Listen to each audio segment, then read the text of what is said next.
Good morning everyone, চলে এসেছি একটা নতুন ভিডিও নিয়ে। বেশ কিছু কারণে অনেক দিন কোনো ভিডিও পোস্ট করতে পারিনি, তাই আজকে গণেশ চতুর্থীর ভিডিও নিয়ে হাজির হয়ে গেছি।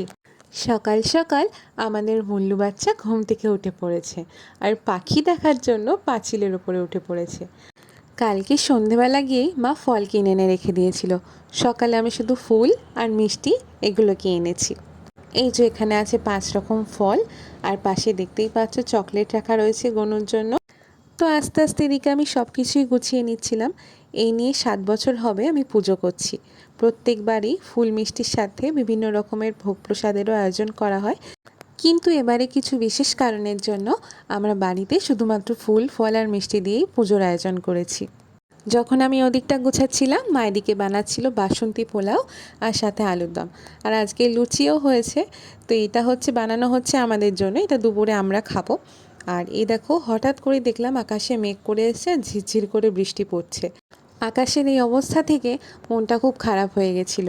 কিছু বছর আগে পর্যন্ত এখানে কিন্তু সেভাবে গণেশ পুজো হতো না, কিন্তু এই 1-2 বছর ধরে দেখছি কলকাতাতে বিভিন্ন স্থানেই গণেশ পুজো হচ্ছে।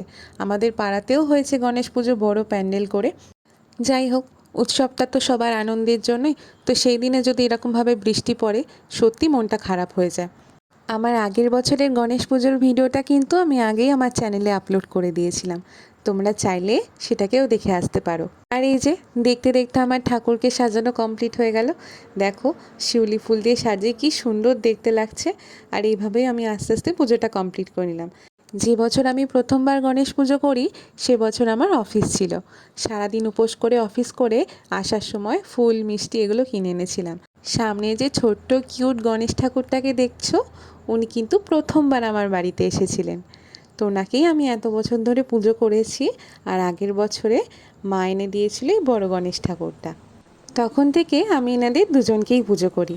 পুজো শেষ করে যখন বাইরের দিকে তাকালাম আকাশটার দিকে, দেখলাম আকাশটা পুরো নীল আর সাদা সাদা মেঘ ভাসছে।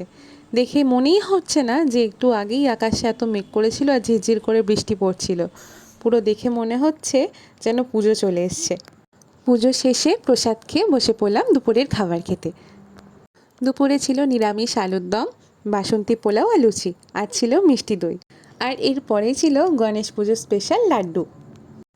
এইভাবেই কাটলো আজকে আমার গণেশ পুজোর সকালটা। সারা বছরটা এই দিনটার জন্য কতই না ওয়েট করে থাকি, আর আজকের দিনটা দেখো কিভাবে ফুরুত করে বেরিয়ে গেল চোখের সামনে দিয়ে। আজকে তাহলে আসি, আবার আসবো একটা নতুন ব্লগ নিয়ে। টাটা।